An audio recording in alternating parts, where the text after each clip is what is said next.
Assalamualaikum warahmatullahi wabarakatuh. Innal hamdalillah nahmaduhu wa nasta'inuhu wa nastaghfiruh wa na'udzu billahi min shururi anfusina wa min sayyiati a'malina may yahdihillahu fala mudilla lahu wa may yudlil fala hadiya lahu. Asyhadu an la ilaha illallah wahdahu la syarika lahu wa asyhadu anna Muhammadan abduhu wa rasuluhu la nabiyya wa la rasula ba'dah. Kita panjatkan puji syukur kehadirat Allah Subhanahu wa taala. Alhamdulillah, pada kesempatan pagi hari ini kita kembali masih diberi kekuatan, kesehatan, kesempatan dan juga umur panjang sehingga kita bisa beraktivitas sebagaimana biasa sebagai hamba Allah yang beribadah sebagai makhluk ya, dan juga sebagai warga negara. Mudah-mudahan aktivitas kulo panjenengan Bapak Ibu semuanya yang hadir di Masjid At-Tarbiyah ini mudah-mudahan dicatat oleh Allah sebagai ibadah dan insya Allah nanti akan mendapat pahala. Amin ya robbal alamin. Salawat dan salam semoga terlimpah curahkan kepada uswah hasanah kita Nabi besar Muhammad sallallahu alaihi wasallam, pada keluarga, sahabat, para tabi'in dan mudah-mudahan sampai kepada kita semuanya sebagai umatnya yang setia mengikuti tuntunannya hingga akhir zaman. Bapak Ibu yang saya hormati, nun sewu nggih ta'aruf mawon ini ya. Harusnya yang mengisi di sini ini sekelas LC nggih. Kalau saya itu bukan apa-apanya, ya, tapi sebagai amanah ya, mendapatkan amanah saya di WA oleh Pak Budi Amir Masjid At-Tarbiyah ini siap insya Allah. Bapak Ibu yang saya hormati, kajian pagi hari ini tanpa teks sih, artinya saya tidak membuat teks ya. Judulnya Gupak pulute ora mangan nangkane nggih. Trayek akap ya, tarif AKDP, trayek antar kota antar provinsi ya, tarifnya antar kota dalam kota ya, antar provinsi dalam kota AKDP. Baik ya. Gupak pulute orang mangan nangkane itu adalah merupakan peribahasa orang Jawa ya, orang-orang tua kita dulu, atau filosofi orang Jawa ya, yang mengandung maksud atau artinya adalah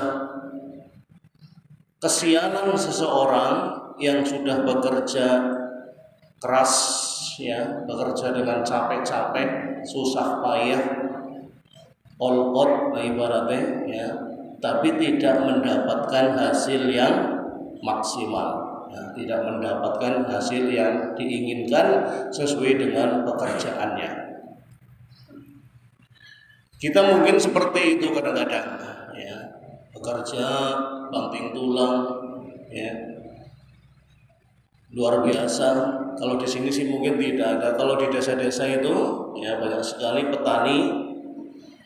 Apalagi kemarin di daerah saya itu sebentar lagi mau panen ya, kurang lagi 10 hari lagi atau 1 pekan lagi, 1 minggu, tiba-tiba dalam semalam rata terendam banjir ya, di ngalamat panennya kurang ya.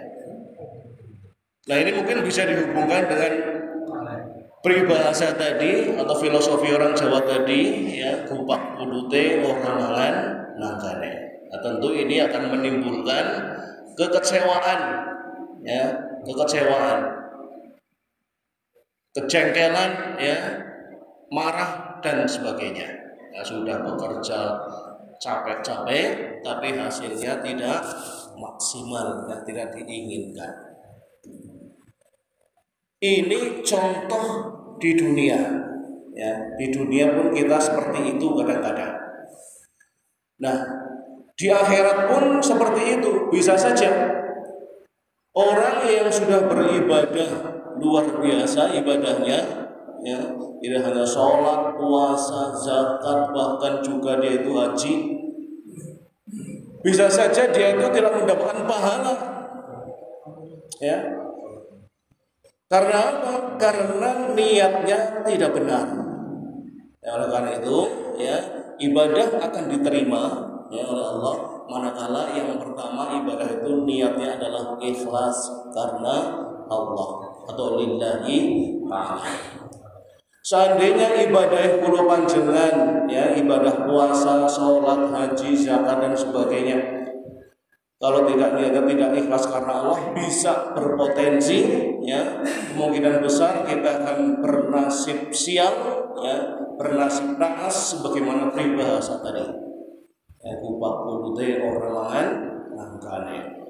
Sudah kerja, ya, atau ibadah capek, puasa capek menahan lapar dan haus dari pagi terbit fajar sampai terbenamnya matahari, tetapi ketika mau dilihat hasilnya tidak ada, pahalanya zol.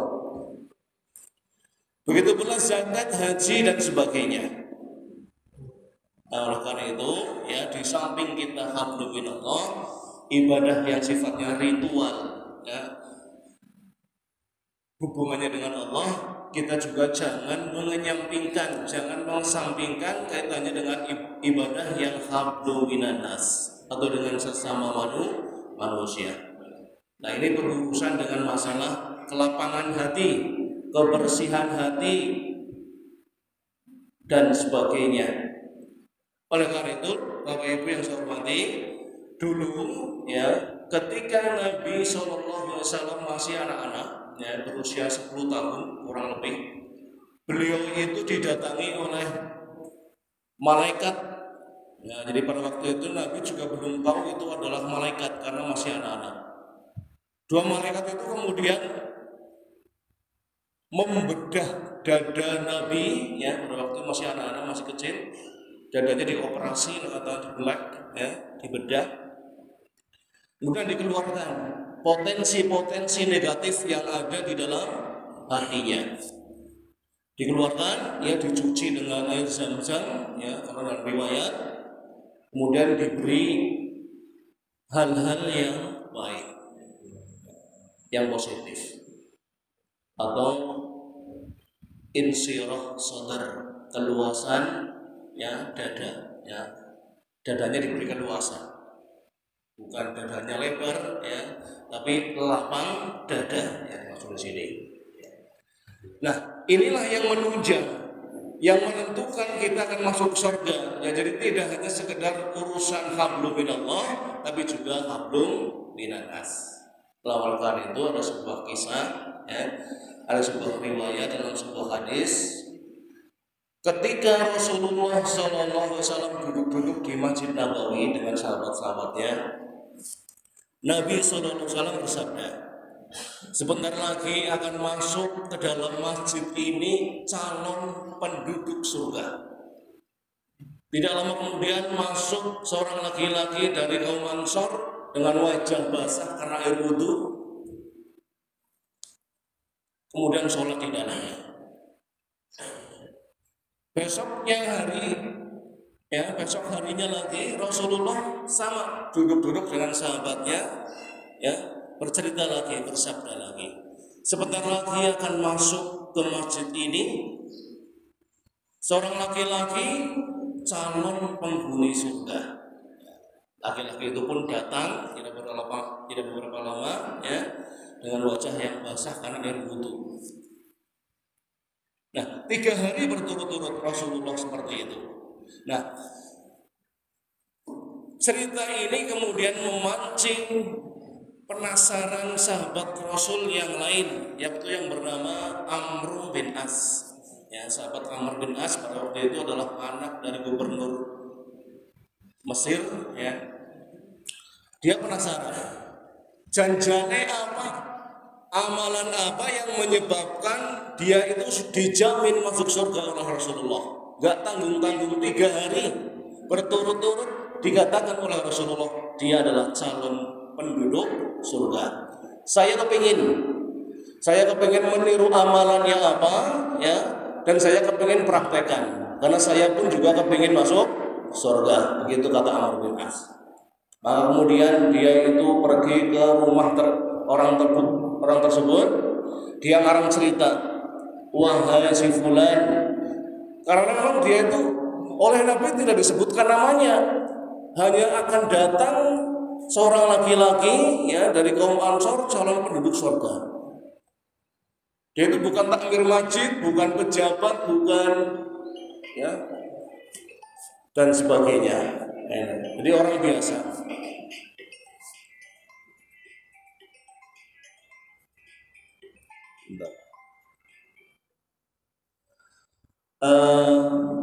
Saya teruskan lagi. Nah, kemudian Amr bin As ini, ya, Amr bin As, dia itu menginap di rumah orang tersebut. Wahai si fulan, izinkan saya menginap di rumahmu karena saya habis bertengkar dengan bapak saya. Nah, itu hanya sebagai alasan saja.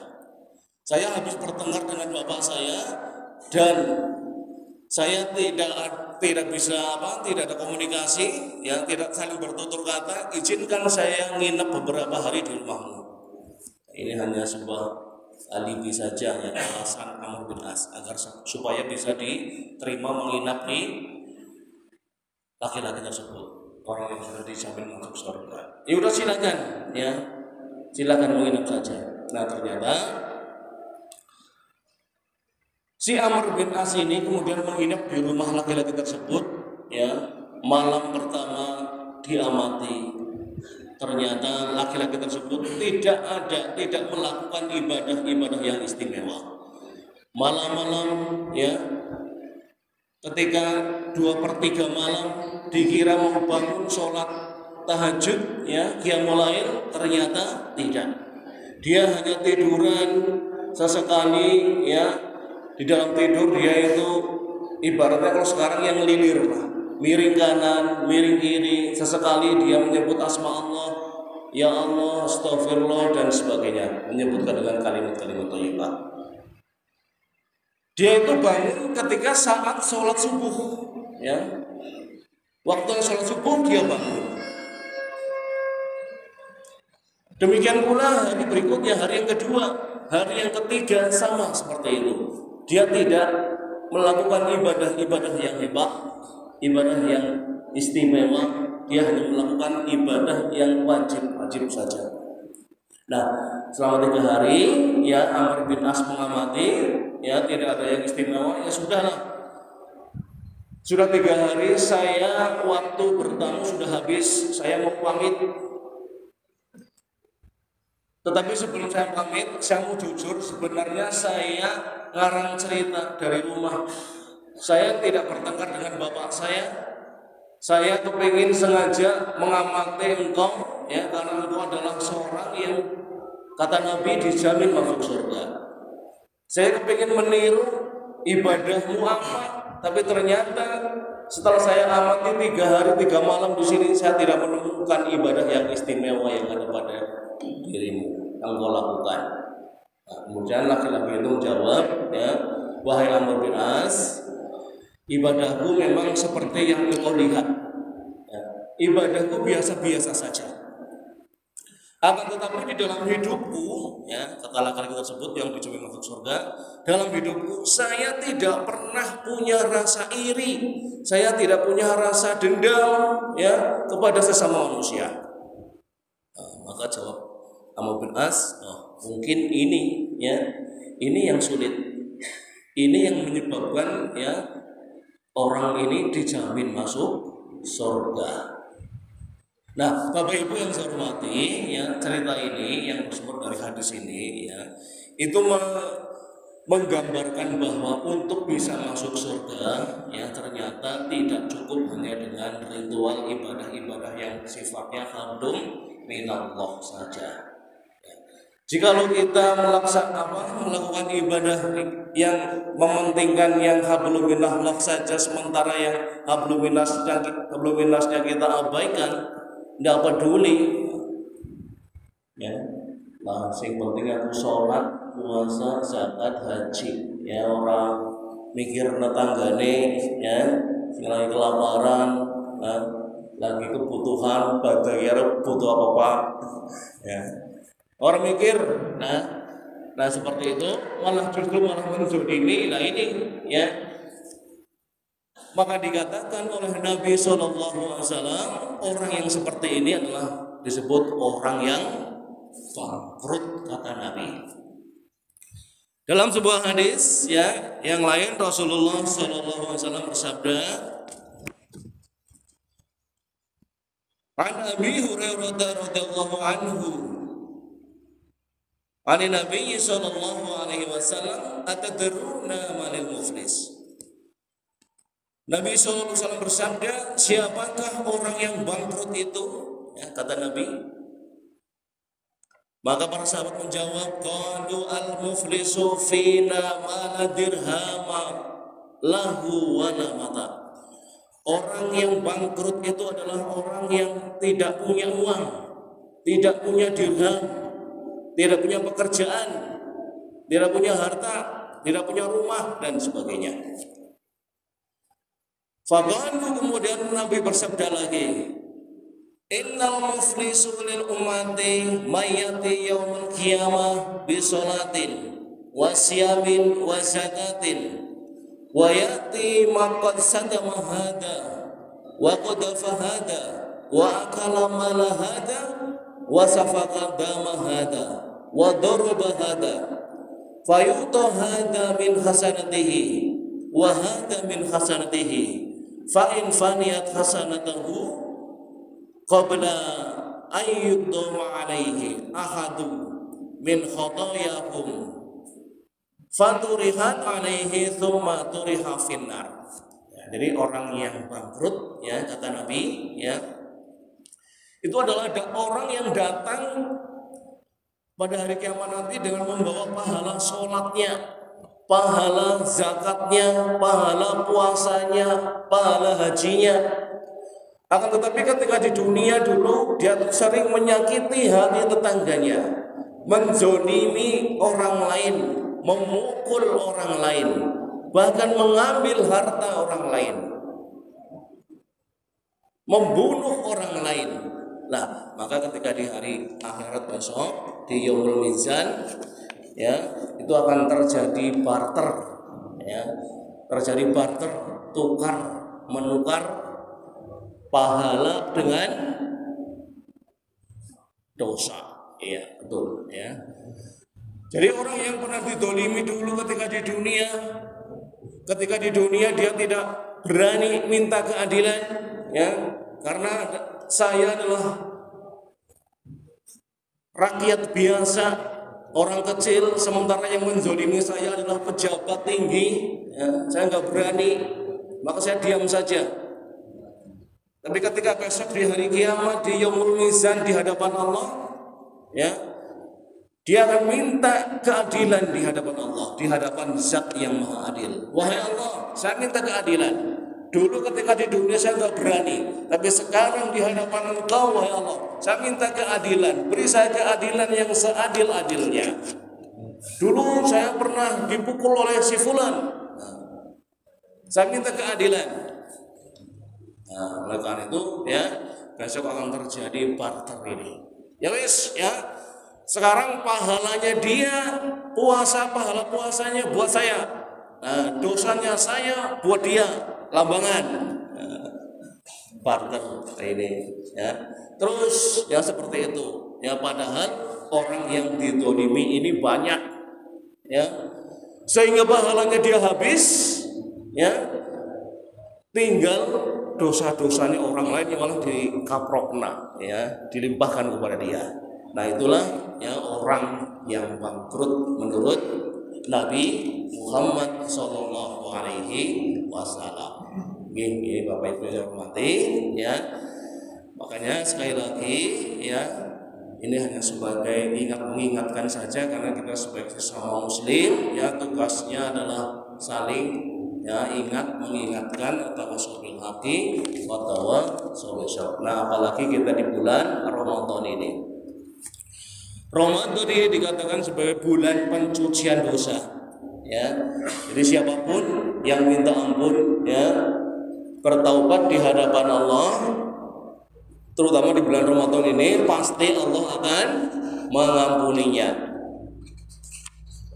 Di dalam Al-Quran surat Az-Zumar ayat yang ke-53, ya, ini kabar baik juga, ya, bahwa Allah Subhanahu wa taala itu akan mengampuni segala dosa.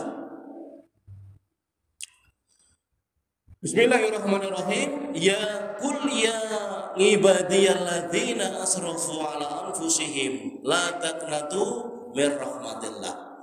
Innallaha yaghfiru dzunuba jami'a innahu huwal ghafurur rahim. Katakanlah wahai hamba-hambaku yang melampaui batas terhadap diri mereka sendiri.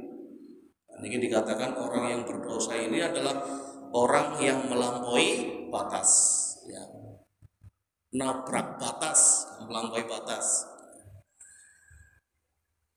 Sesungguhnya Allah mengampuni dosa-dosa semuanya. Innallaha yaghfiru dzunuba jami'an. Jadi semua dosa itu pasti akan diampuni ketika kita mau bertaubat tanpa kecuali. Loh, katanya dosa syirik itu tidak diampuni. Iya, kalau kita tidak mau tobat, ya. Tapi kalau kita mau tobat dengan tobat yang nasuha, tobat yang sebenar-benarnya, Allah itu Maha penerima tobat. Ya, jadi tidak ada dosa yang tidak diampuni. Ya. Innahu wal ghafurur rahim. Sesungguhnya Allah Maha pengampun lagi Maha penyayang. Nah, oleh karena itulah, ya, Allah Subhanahu wa taala mengetahui bahwa manusia ini adalah banyak dosanya, ya. Manusia tidak luput dari yang namanya khilaf, salah dan dosa. Maka kemudian Allah Subhanahu wa taala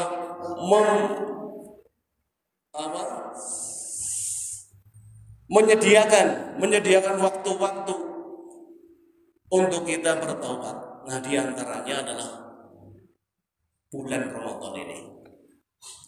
Nabi SAW bersabda, as-salatul khamsu, antara sholat yang satu ke sholat yang lain, wal jumu'atu ilal jumu'ati, Jumat yang satu ke Jumat yang lain, wa Ramadan ila Ramadan, Ramadan yang satu ke Ramadan yang lain, mukafiratun, sebagai kafarat, ya, sebagai pencucian dosa. Ya, lima bainahuma idzat suribatil kabair, selagi kita tidak melakukan perbuatan dosa-dosa besar. Jadi, ya, otomatis kalau kita ini melakukan dosa kecil, ya, disengaja ataupun tidak disengaja, kalau itu dosa kecil mungkin dari mata kita, tangan kita, mulut kita, pendengaran kita, ya, dan sebagainya, panca indera kita, ketika melakukan dosa kecil itu akan gugur dengan sendirinya manakala kita melakukan sholat 5 waktu. Demikian pula antara Jumat yang satu ke Jumat yang lain itu juga sebagai sarana atau wahana penggugur dosa. Dan Ramadan yang satu ke Ramadan yang lain juga demikian, ya.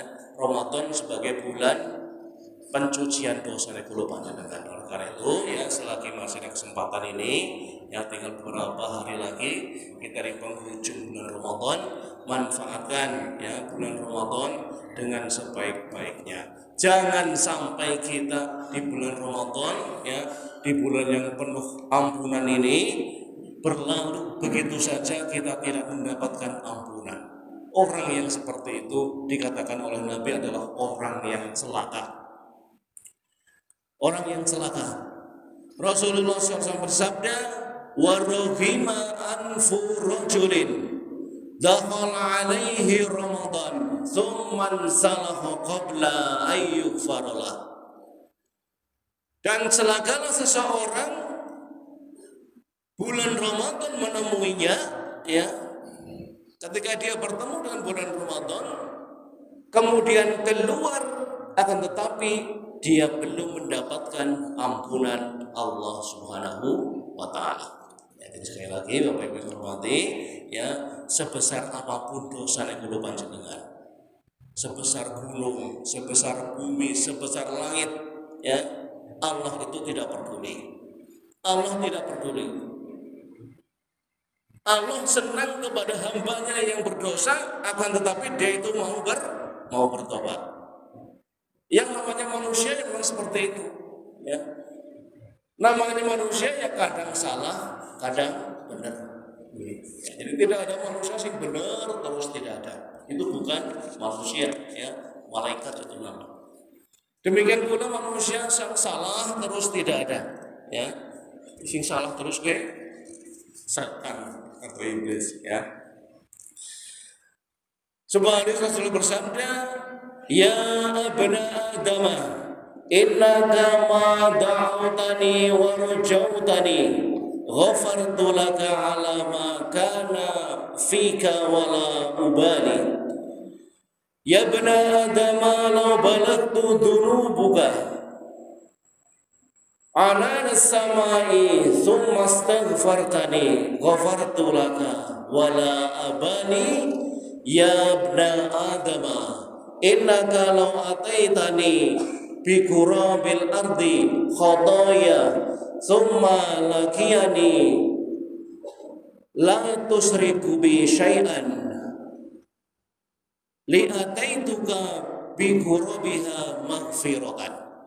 Wahai anak Adam, wahai Bani Adam, sesungguhnya jika engkau senantiasa berdoa dan mengharap kepadaku, niscaya aku akan mengampunimu semua dosa yang ada padamu.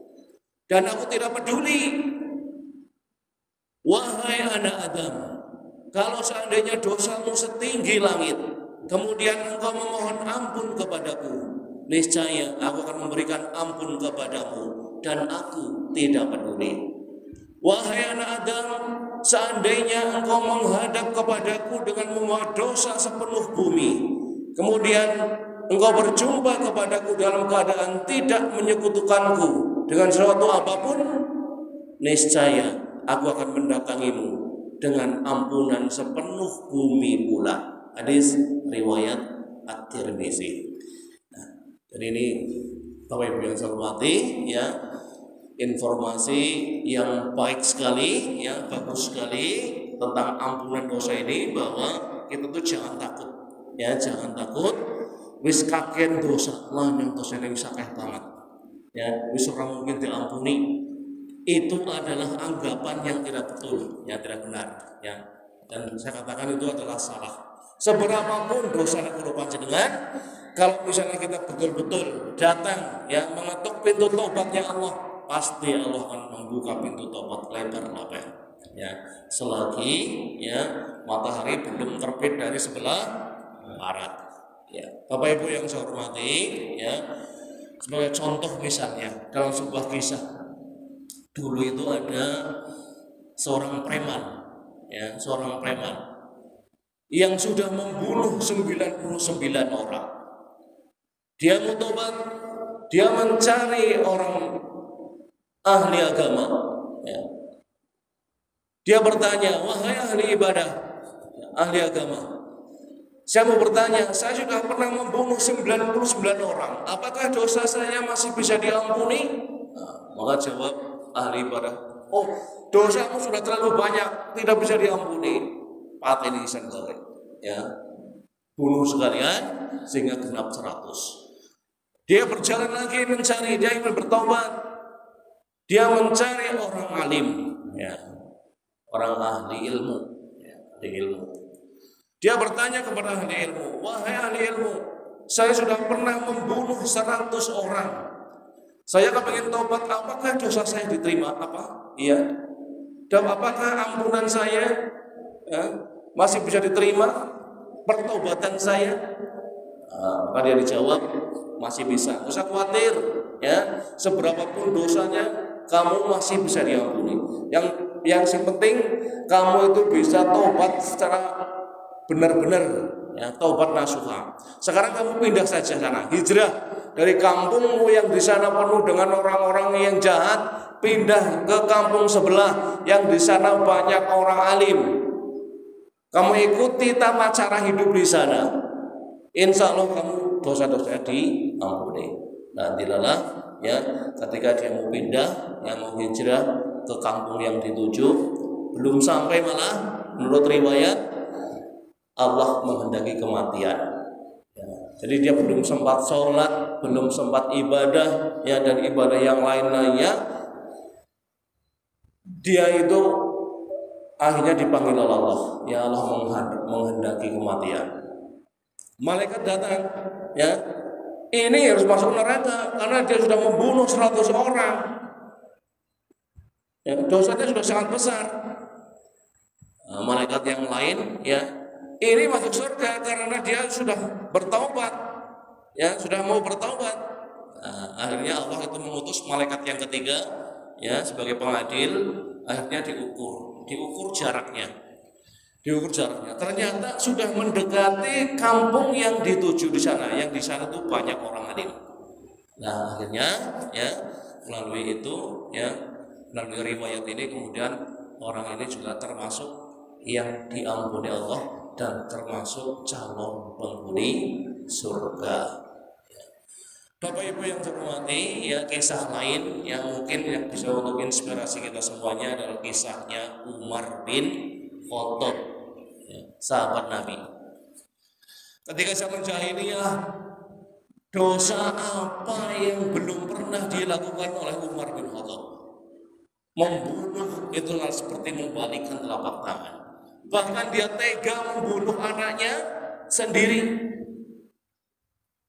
Ketika zaman jahiliyah dulu mempunyai anak perempuan dianggapnya sebagai aib, memalukan, ngisi-ngisina, masa preman dua anak wadon. Kemenangan, akhirnya pateni, ya bunuh, ya, bahkan dibunuh hidup-hidup, dikubur hidup-hidup. Peristiwa inilah yang kemudian Umar, ya, bin Khattab kadang-kadang dia itu menangis sendiri. Tapi juga lain waktu, ya dia itu kadang-kadang juga ketawa sendiri. Mengapa demikian? Ketika dia itu menangis sendiri, dia kemutan. Ketika dulu zaman jahiliyah, dia itu mengubur anaknya hidup-hidup. Betapa kejamnya saya sebagai orang tua, sebagai bapak, anaknya dewek, urip, dikubur, itu pendem, kejam sekali. Anaknya nangis meronta-ronta, minta keluar, ya dikeluarkan dari lubang, tapi terus, ya, sahabat, saya ngomong kamu itu rugi, tidak peduli, karena egonya ya besar. Dia kemudian nangis sendiri. Tapi juga suatu ketika Umar bin Khattab ini ketawa sendiri. Kenapa demikian? Karena kemutan ketika zaman jahiliyah dulu dia itu membuat Tuhan dari kurma, ya dibentuk seperti patung, disembah. Setelah selesai disembah, kurmanya dimakan. Tuhan kok dimakan. Nah, lucu ya, kadang-kadang dia itu ketawa sendiri. Nah ini ya. Jadi Bapak Ibu jamaah Masjid At-Tarbiyah, ya yang saya hormati, ya. Jadi kalau dibandingkan, ya dengan dosa-dosanya sahabat Umar bin Khattab tadi, maka kita itu belum seberapa. Dosa yang kita lakukan urusan apa-apa nih, urusan askuku yang Umar bin Khattab kemudian. Umar bin Khattab sudah pernah membunuh anaknya sendiri, ya, berzina, berjudi, mabuk-mabukan, yang itu sebelum pernah kita lakukan. Itu saja dosa-dosanya Umar bin Khattab diampuni, apalagi dosanya kulo panjenengan. Jadi orang usah khawatir, itu loh maksudnya, ya orang usah khawatir, ya jangan kau putus rahmatnya Allah. Selagi kita masih hidup, ya selagi kita masih diberi kekuatan, kesehatan, ya umur panjang, ini adalah merupakan kesempatan buat kita untuk bertaubat. Nah, apalagi niki kula panjenengan masih diberi keimanan, ya, keislaman, Nah ini adalah nikmat yang luar biasa. Panjenengan rawuh teng masjid niki ya, itu adalah karena Allah masih memberikan nikmat iman dan Islam. Seandainya tidak mungkin bisa hadir di sini. Ngaji baik, masuk wis ngaji ya. Siki ngaji maning. War badel. Akeh butuhe. Nggih, ngajari nek menawi kula panjenengan boten gadah kagungan keimanan. Itu tadi hadir di sini itu sebagai tanda, indikasi, ya indikator ya bahwa kula panjenengan teksi kagungan iman dan Islam. Nah, oleh karena itu ya perintah berpuasa ini juga wabil khusus dikhususkan kepada orang-orang yang beriman. Ya ayyuhalladzina amanu. Inputnya orang-orang yang beriman. Kutiba alaikumusiyam, proses ya. La'allakum tattaqun, outputnya. Jadi ada input ya, ada proses dan outputnya. Outputnya nanti setelah kita puasa menjadi orang-orang yang bertakwa. Orang yang bertakwa sih bagaimana? Orang yang bertakwa itu orang yang baik, ngati-hati, ya, ngati-hati dalam segala hal. Maka sahabat dulu pernah ada diskusi dengan sahabat yang lainnya, wahai Umar, ya,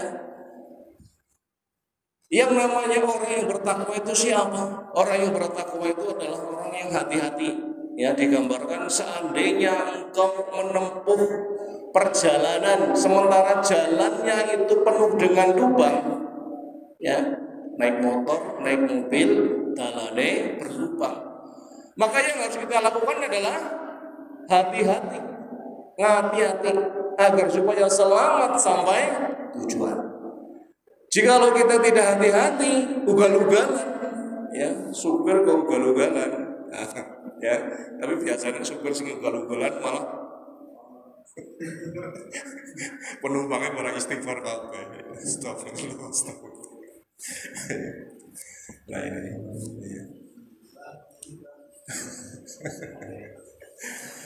Bapak Ibu yang saya hormati, ya, jadi ini yang mudah-mudahan ya, pertemuan kita pada pagi hari ini yang mudah-mudahan ada manfaatnya ya, dan sekali lagi kalau untuk kata saya ya mohon maaf ya, kurang berkenan di hati Bapak Ibu semuanya, sembrono ya, bahasanya campuran ya, kasar dan sebagainya, ngapunten yen sewu. Memang saya tidak bisa berbicara halus karena saya bukan makhluk halus. Nah, teman-teman, saya ini ya terima kasih ya, jazakumullah khairan ya. Bila itu hidayah. Assalamualaikum warahmatullahi wabarakatuh.